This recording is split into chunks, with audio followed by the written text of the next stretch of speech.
guys, sa video ito ay share ko sa inyo kung paano mo malalaman kung gaano kabilis or kabagal ang inyong internet connection. Buksan lang ang iyong Google sa cellphone or laptop.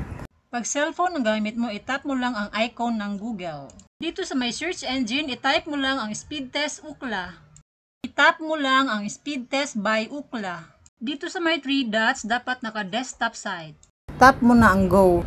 So, antayin lang hanggang sa matapos. So, sa internet connection ko ngayon kung gaano kabilis, 4.05 ang download, 22.27 ang upload. So, magbavari ito guys.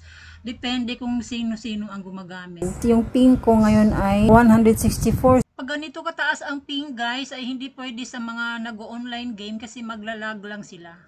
Ping kasi guys, advisable yan pag sa gamer ka. So pag 20 to 50 ang range, so very good. Pag 50 to 100 fair. Pag above 100 ay poor ang connection. So hindi ka pwede maglaro sa internet connection ko. Kasi maglalag ka lang.